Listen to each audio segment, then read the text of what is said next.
our show in Shanae's hometown. That's where LeBron and KD faced off for the 45th time in their careers. Yes, that includes the playoffs. We're going to pick this one up with 7 minutes left in the second quarter. Austin Reeves, a full-court outlet to LeBron. Hey! This felt extra good. Why would that be? Oh, yeah, remember this? Hey, you played against my dad. Your first NBA game ever. Really. Sacramento. You feel old, don't you? You didn't feel old on that play. There they go, age 12. Dunking on senior and junior. Under 5 minutes left to play in the second quarter. Luka Doncic. I need this. Working his way in the paint, shuffling, getting the floater, Shanae. It's not LeBron cheating on the play, cheating on the inbound. So Eason inbounds. Why I see you? Why? I lost the game for us tonight. Kevin Durant needs to get out the way. It's kind of rare, Iman, to see him frustrated like that. What did you make of those comments? I think, one, I was impressed to hear him say he's the offense. That was... Not a lie. I get it. He scores the ball and everything. I totally understand. What I can't understand about the comment is afterwards then saying you're going to give them the ball. Like, it's like... You can't do both. You can't be the offense and then say, I'm going to let them dribble the ball. It's like we got to pick how we're going to be aggressive, pick our spots, and make sure that doesn't happen again. The only thing I would add to what he said is correct. I am the offense, but I am the most consistent offensive player. Come on now. And that is the truth. He's talking about the 7 turnovers he had in the game, and those were not clean ones. Those were almost passing the ball right over to his opponent. The frustration for the Houston Rockets is that they are easy to game plan against, especially when he is the offense bringing the ball up the floor because you double team. But typically in those circumstances, you have 2 defenders outside of the 3-point line, which means it should be easy to make the reads to be able to finish. And right now, the Rockets don't have the right decision makers, or maybe at least trust or confidence in their ability to be able to make those plays that count. Yeah, I'm giving them a pass because I'm giving Durant a pass because they don't have the system or the personnel right now to handle a game like this. Like, when there's 5 minutes left in this game, I almost like, Wemby's on. I'm gonna turn it over because I know what's going to happen. The Lakers are the best clutch team in the league. They get into a clutch situation. They have ultimate confidence. The Rockets are one of the worst. In terms of good teams, they're one of the worst clutch teams in the league. Without a doubt. They have routinely not been able to finish offensively. Quite frankly, Malika, when they get into clutch situations, their numbers make them turn into the Utah Jazz. And I'm not trying to insult the Jazz, but they morph from a top 4 team in the West to the Utah Jazz. And the reason is because Utah Jazz slander. The why is important, though. Well, when it comes to their net efficiency in clutch time is the same as the Utah Jazz is for the 40. But the question is why? And the answer is because they don't have a true point guard. But we've known that over the course of the entire year. So they had a bad break. Their break is if Fred VanVleet gets hurt in September, where they don't have a roster spot and they're up against the apron. They believe in Reed Shepherd. They think Reed Shepherd can be a point guard in the future. The problem is that Ime Udoka doesn't believe in Reed Shepherd at the end of these games. The reason Durant is the one out there is because Ime doesn't have him in the game because he's a target defensively. Now, they may end up, guys, benefiting. Fred VanVleet may come back next year, be awesome again. Reed Shepherd may really benefit from having these, high-stress moments. And in a year, they may be saying, aren't we glad we didn't use any assets to rent a point guard?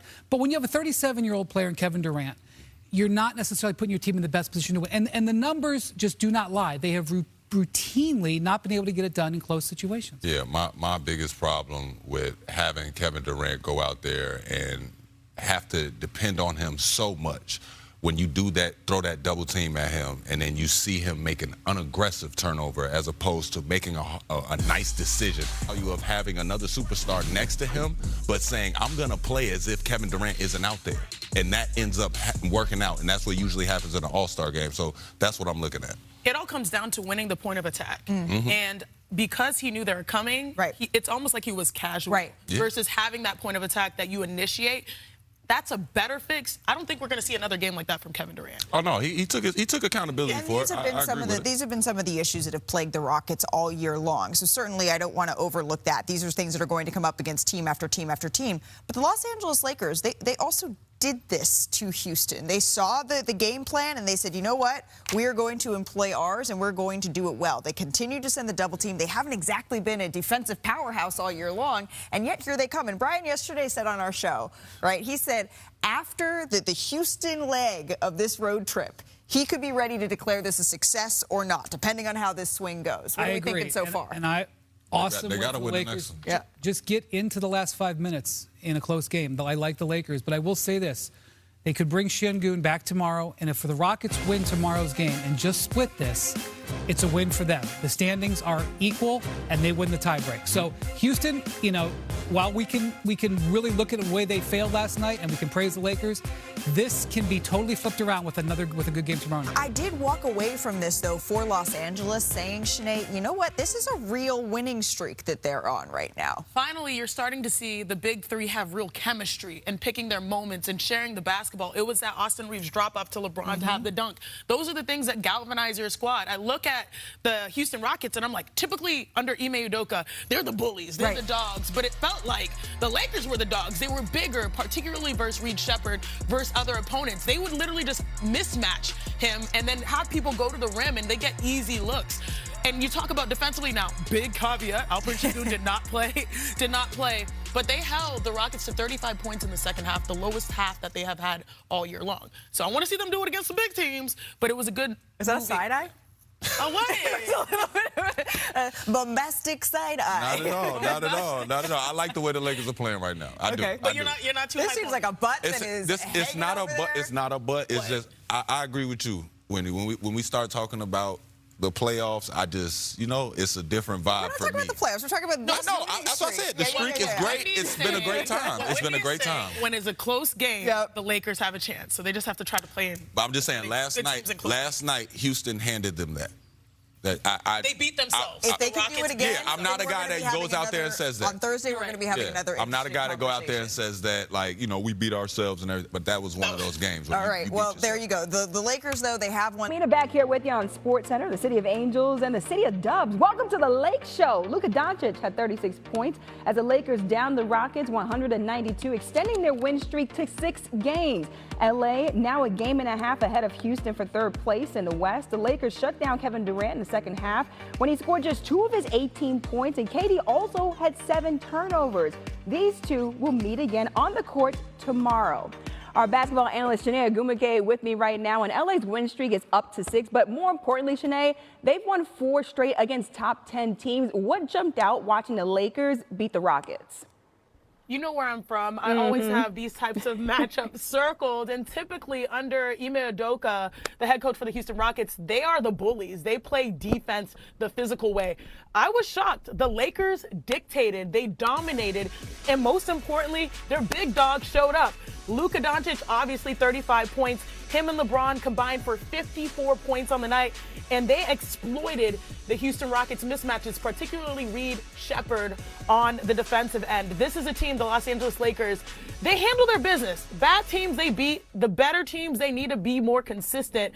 But when you think about them building momentum now in March into April, you have to say they can compete with the best of the best, and they can really be one of the most clutch teams in the NBA. Yeah, 13 lead changes in that matchup that definitely had a playoff feel to it. All right, let's pivot and talk women's college hoops. #1 overall. 6 in a row, and they're starting to piece something together, even if it comes with a little bit of Iman side-eye. We did also have dueling 40 pieces last night in Boston. Do you guys remember when Jaylen Brown said this part? He said, I don't foul bait. He said that against the Thunder. I don't know, maybe the Suns have a different opinion. I'm not saying that I do here. But we're going to pick this one up here in the second quarter. Boston up in this one. Like it. Jaylen Brown. To the cup. I like inside. it. Attacks. He's tapping at the rim. Jaylen Brown, he was 9 of 11 from the free throw line in the first half.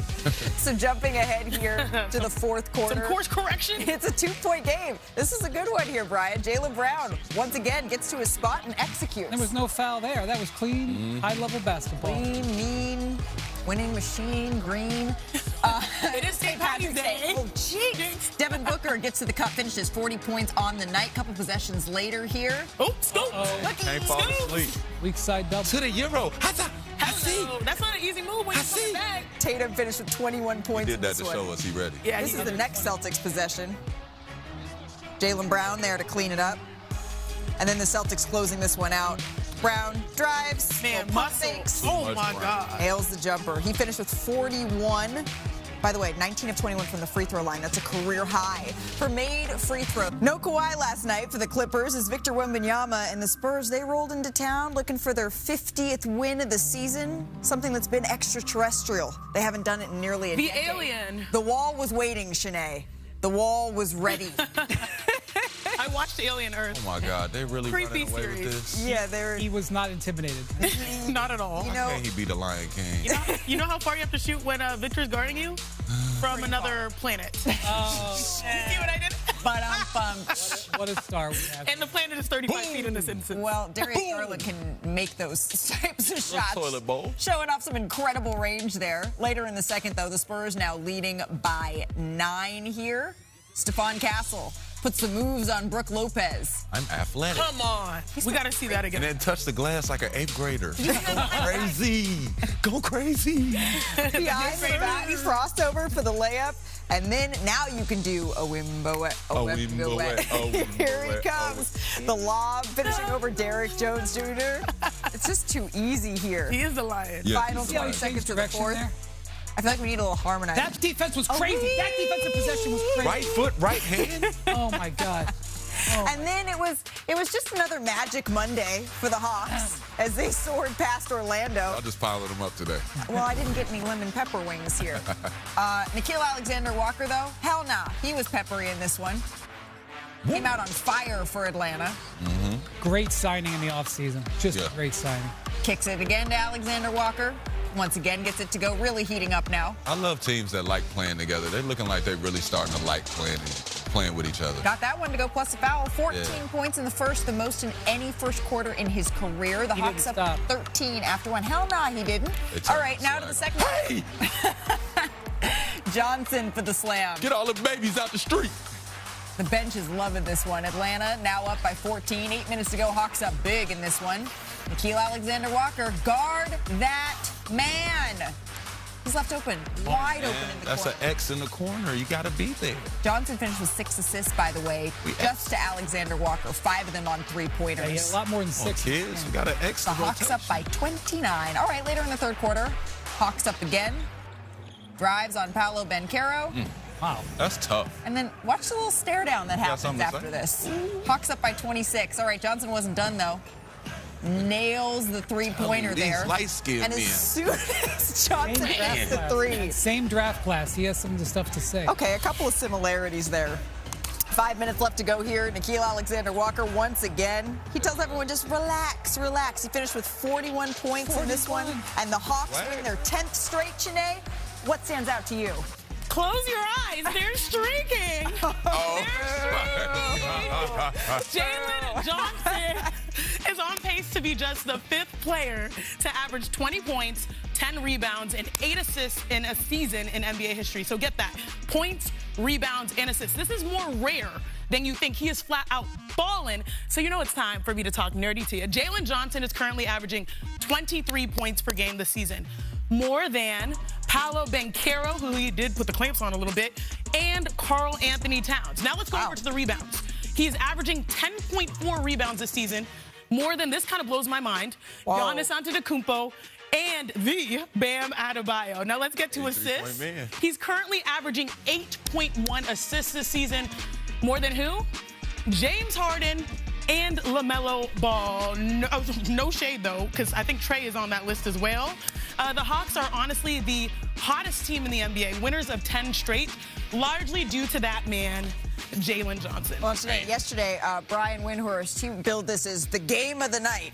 I don't know if that came to fruition, but the Hawks, they was. call. They Wait, held up wait, their end was of that this face, one. Wendy? It was a good game. How everybody says the league should have fewer games and everything will be better. Yes. Just Steve Kerr said that. This was more than Steve Kerr. This is what the Hawks have been living in a different world over the last 3 weeks. They've had this homestand where they played 10 out of 11 at home. Shump, look at all these off days. 14 off days in there. Legs. All right? They played one road game, and they had 2 days off on each side of it to ease in and out of Milwaukee there. Look at that. At one point, they only had 2 games in 8 days. Now, They also didn't play the toughest schedule. But guess what? They won all these games. So they win all these games, 10 in a row. They get it going. Jonathan Kuminga is dealing with an injury. They gave him all that extra time. He's back now. Look out for those Hawks. They're racking them up. Look out for those Hawks, and yet they haven't made a ton of movement here in the standings, but a 10-game win streak, Iman, is a 10-game win streak. I love it. The thing that I love most is when I start looking at their pieces. Like, that's one of those teams that we were talking about, the Hornets. Well, I was talking about the Hornets. I know everybody is high on them. But I talk about dangerous players that enter into the playoffs. Jalen Johnson is dangerous. That's when you start talking about, not too many people can match up with Cade over there, but he actually physically in stature can do it. You know, statistically can do it. So it's like when you look at matchups and you look at what guys could bring, I look at Jalen Johnson breaking out and having that army around him now. He's starting to feel it a little bit. You see it in the shoulders. Well, the opponents for the Hawks are going to get, I don't know about the shoulders, but the opponents are going to get a little tough. Anthony Edwards is a star among stars. He's a 4-time All-Star, and he's only 24 years old. And he was the MVP of this year's All-Star game. And who was courtside in Los Angeles to see Ant take home that hardware? Yeah, none other than President Barack Obama. And you might remember their story. It goes back to 2024 at Team USA training camp. It was before the Olympics. That's when Edwards, he told the former commander-in-chief, quote, "I'm the truth." There's only one person who can say that, but there's also only one way to be sure, right? This has to be settled between the lines. I mean, it's only Anthony Edwards. I can't wait till I tell you, Malika, you got too much dip on your chip. Say that to I think that's the best feature I've ever seen. Ant Edwards, he keeps getting better and better, though, and not just in that piece, right? He's increased his scoring average in every season of his career, and now President Barack Obama has seen that up in person. And this season, that number's at 29.5 points per game, on pace to be a Timberwolves franchise record. And Ant has been steady this season, right? He's averaging just under 30 points a game against opponents that are 500 or better. That's the 4th most in the NBA and pretty close to his season average. But the Wolves have not been steady like Ant, right? They're 16-19 against teams 500 or better this season. And Anthony Edwards, we just got a injury update here. The Timberwolves say that he is going to be reevaluated in 1 to 2 weeks because of right knee inflammation here. Brian, how can they stay afloat without him? Yeah, this has been bothering him. He was questionable for the game over the weekend. He was, really rubbing it the other night. So you can tell, he was trying to play through this, but they got to protect him. He's already missed 10 games, by the way. Not that award season is that important, the Timberwolves season, but the thing about it is that they have not been great on defense this year. Last year when they got to the conference finals, they finished strong, but they've defended all season long. They haven't been a top 10 defense this year like they were last year.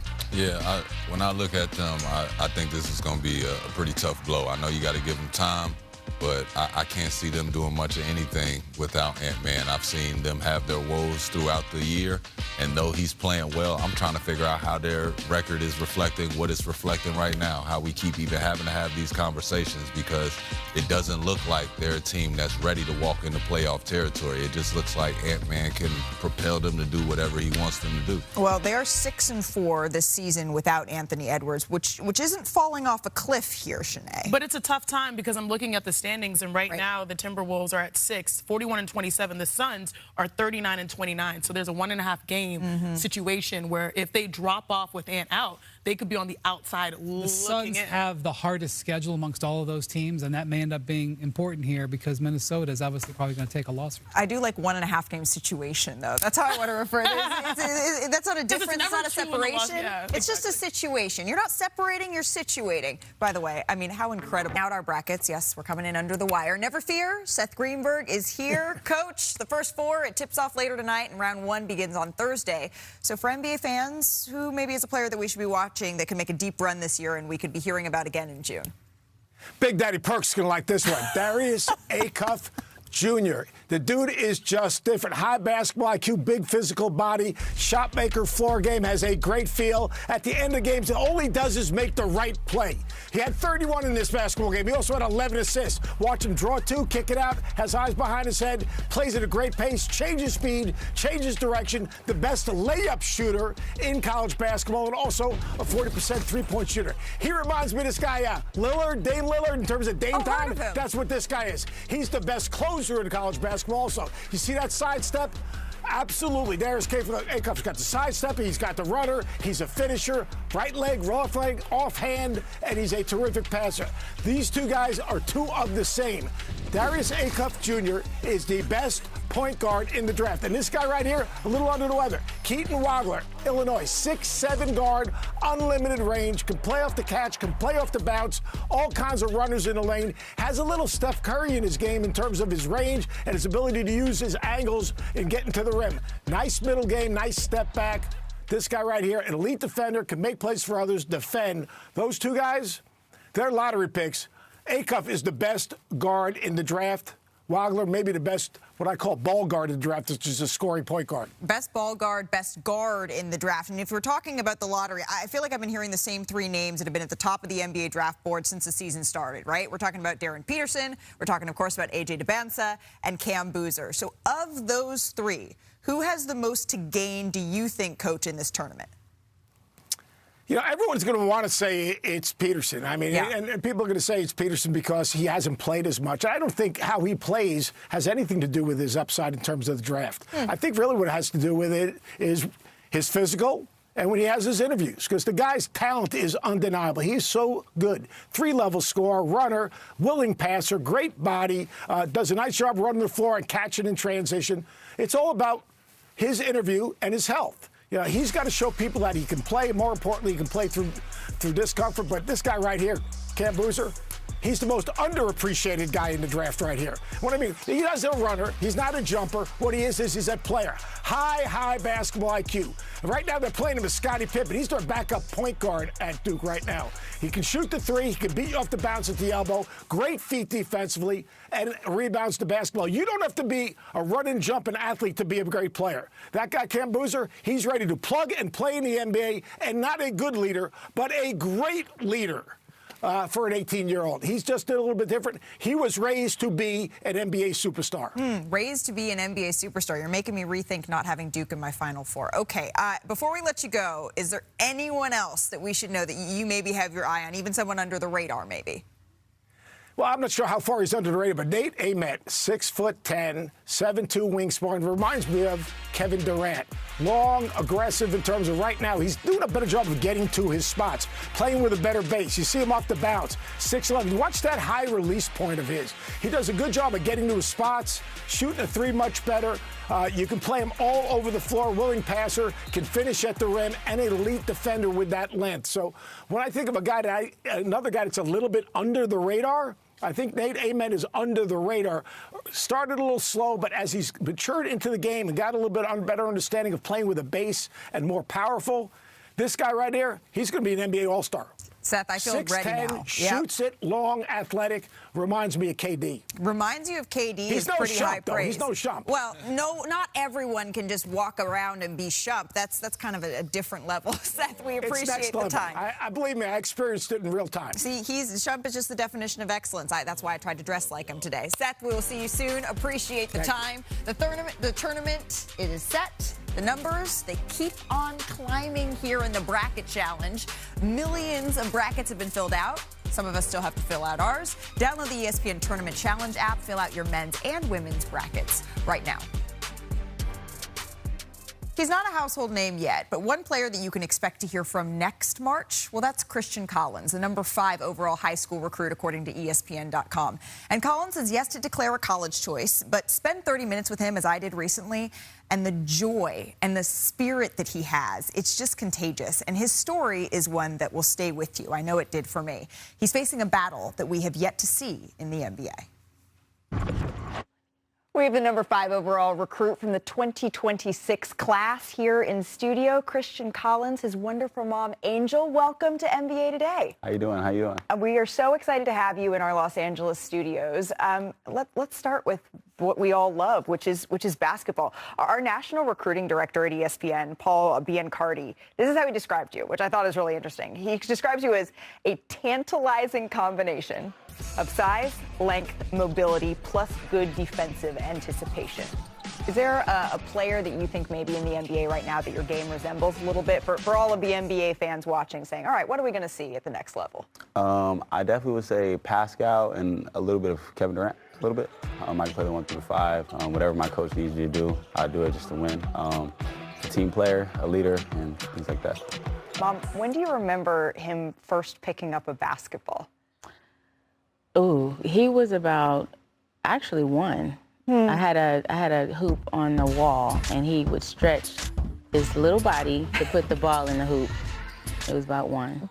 You know, there's actually a video on YouTube of me dunking, and I was like 1, but it was like a little hoop, and it was, yeah, I remember that. And so basketball has been really a part of you for your entire life. Basketball has been a piece of who you are, is that right? Absolutely, yeah. But you're here today, Christian, because as basketball is your dream, has been your life, has been the things that you have been working towards, you also have a story to tell, and you're telling it on national television for the very first time.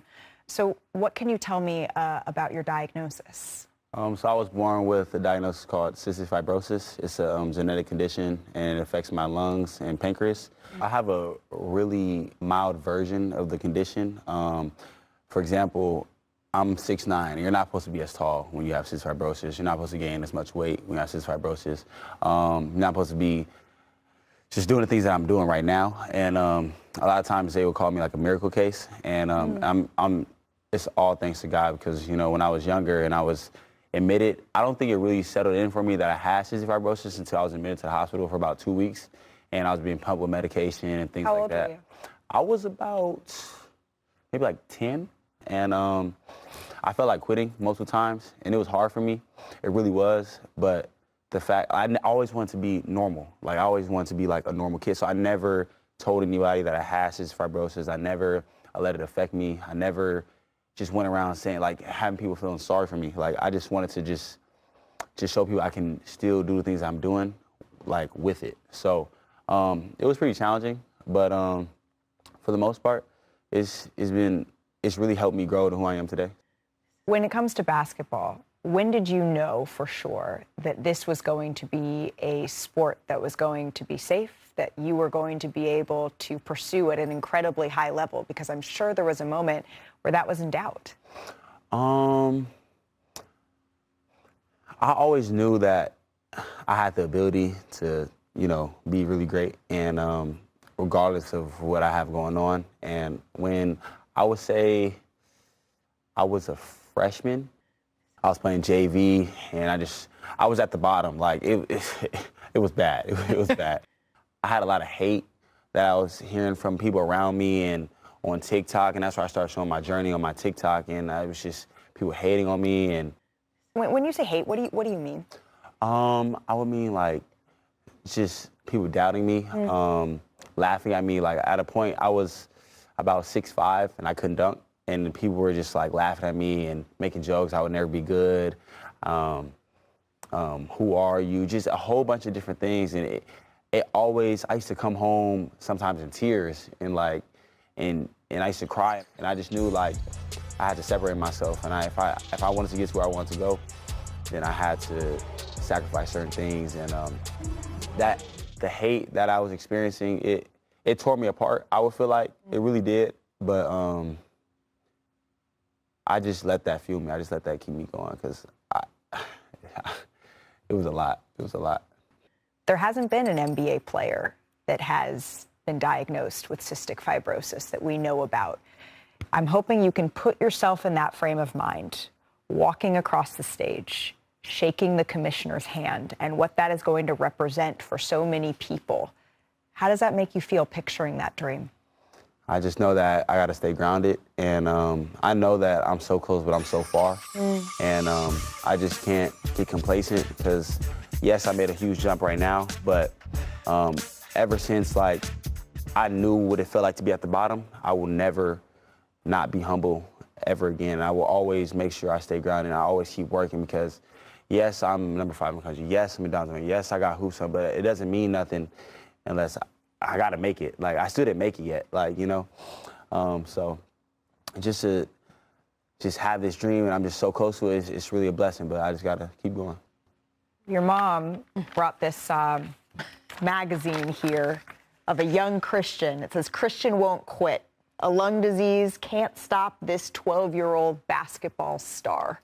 Yeah. What would both of you want this 12-year-old, this sweet young Christian, to know as you are sitting here on the verge, really, of all of your basketball dreams coming true? I mean, man, Christian, we doing it. I mean, we're doing it. We're doing it. You certainly are. Christian, Angel, I cannot thank you enough for your time. I am wishing you the best of luck in your journey, and I very much hope that in just a couple of years that we will be sitting across from each other at the NBA draft. Yeah. Absolutely. Christian, thank you so much, Angel. Thank you so much. Thank you. Appreciate your time. Christian Collins will announce his college commitment tomorrow. He's deciding between Kentucky, USC, and Louisville. Here's a look at the top 5 in ESPN's 2026 SC Next 100 recruiting prospects. And you can see Christian Collins, number 5 overall, number 2 power forward. So that announcement, that commitment, is coming here on Wednesday. And certainly we've never seen an NBA player